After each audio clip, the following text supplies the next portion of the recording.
오늘 함께 살펴볼 이야기는요, 수천 년 전의 기록이지만 섬뜩할 정도로 오늘날 우리 현실과 닮아 있는 한 선지자의 경고에 대한 것입니다. 바로 선지자 아모스의 메시지죠. 자, 한번 상상해 보세요. 아모스라는 선지자가 나타나서 자신의 첫 메시지를 던지는데 그게 글쎄 장례식 노래, 그러니까 장송곡입니다. 그것도 멀쩡히 살아있는 나라를 향해서 말이죠. 아니, 이게 좀 이상하지 않나요? 당시 이스라엘은 역사상 가장 큰 경제적 호황을 누리면서 그야말로 전성기를 달리고 있었거든요. 그런데 도대체 왜 살아있는 나라를 위해 죽음의 노래를 불렀을까요? 이게 바로 오늘 우리가 파헤쳐볼 미스터리의 핵심입니다. 이 수수께끼를 풀려면요, 겉으로 보이는 화려한 번영, 그 너머를 봐야 합니다. 하나님이 보셨던 것을 우리도 함께 봐야 하는 거죠. 자, 이 표를 보시면 정말 기가 막힌 상황이 펼쳐집니다. 이스라엘 스스로는 우리가 지금 최고다, 경제적으로도 종교적으로도 완벽하다고 생각했는데 하나님의 진단은 완전히 달랐어요. 너희는 이미 죽어서 버려졌다. 한마디로 그들의 번영이 사실은 치명적인 영적 질병을 가리고 있는 화려한 포장지에 불과했다는 겁니다. 물론 이게 갑작스러운 심판은 아니었습니다. 하나님은 기근, 가뭄, 전염병 같은 경고를 계속해서 보내셨거든요. 하지만 그들은 전혀 듣지 않았죠. 마치 우리는 선택받은 민족이니까 괜찮아 하는 만능 프리패스라도 있는 것처럼요. 바로 이 지점에서 고대의 진단이 오늘날 우리에게 아주 불편한 질문을 던집니다.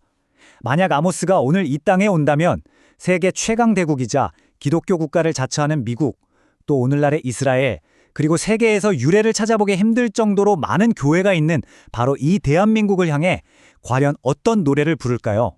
자, 이렇게 암울한 진단 속에서도 하나님은 딱 하나의 살 길을 보여주십니다. 명령 자체는 아주 간단해요. 나를 찾아라. 그러면 살 것이다. 근데 문제는 이스라엘 백성도, 그리고 솔직히 오늘날의 우리도 이 하나님을 찾는다는 말의 진짜 의미를 완전히 잘못 알고 있었다는 거죠. 그러니까 핵심은 이거예요. 하나님을 찾는다는 게 무슨 종교활동 스탬프 찍기 같은 게 아니라는 겁니다.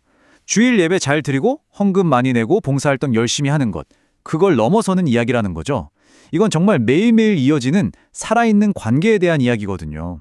바로 이 지점에서 이스라엘의 신앙이 어떻게 변질됐는지가 드러납니다. 그들은 하나님과의 진짜 관계를 원했던 게 아니라 복을 얻어내기 위한 수단으로 신앙을 이용했던 거죠. 마치 필요할 때만 꺼내 쓰는 보험처럼요. 이거 어디서 많이 들어본 이야기 같지 않으세요? 네, 바로 오늘날 한국교회를 향한 비판, 그 기복신앙, 물질주의 신앙과 정확히 같은 모습입니다. 그럼 이 잘못된 신앙이 어떻게 사람을 파멸로 이끌까요? 하나님은 아주 구체적인 장소들을 언급하시면서 그 위험한 길을 보여주십니다. 베델, 길갈, 부엘세바. 와, 이름만 들어도 이스라엘 역사에서 정말 중요한 종교적 성지들이잖아요. 그런데 바로 그곳이 하나님을 만나는 장소가 아니라 오히려 하나님에게서 멀어지게 만드는 우상 숭배의 소굴이 되어버렸다는 겁니다. 정말 충격적인 선언이죠. 그런데 여기서 정말 소름 돋는 패턴이 하나 발견돼요.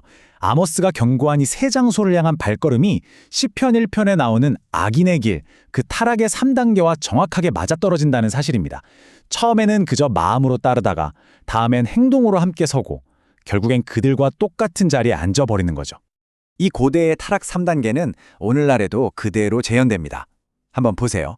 첫 번째는 마음의 우상숭배. 교회는 다니지만 진짜 목표는 세상적인 성공인 거죠. 두 번째는 이중생활. 교회에서의 모습과 세상에서의 모습이 다른 두 주인을 섬기는 단계입니다. 그리고 마지막은 신앙을 완전히 버리고 세속적인 삶을 택하는 완전한 이탈로 이뤄지게 되는 겁니다. 이제 이 모든 이야기는 아모스의 경고를 바로 우리 앞으로 가져옵니다. 우리 시대에 울려 퍼지는 노래는 과연 무엇일까요?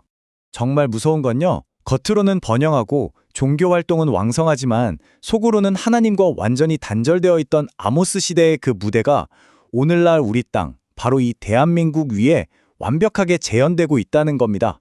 소름 끼치도록 익숙한 모습이죠. 결국 이건 그냥 오래된 이야기가 아니라는 거죠. 바로 지금 우리 눈앞에 벌어지고 있는 현실이고 아직 결말은 정해지지 않았습니다. 아모스가 불렀던 그 슬픈 장송곡이 우리 사회에 이미 울려 퍼지고 있을지 모릅니다. 그리고 그 노래가 찬송가로 바뀔지 아닐지는 바로 우리의 선택과 책임에 달려 있다는 겁니다. 그래서 마지막으로 우리 모두에게 이 질문을 던져봅니다. 지금 우리 사회의 배경음악처럼 깔리고 있는 이 노래는 과연 장성곡일까요? 아니면 찬송가일까요?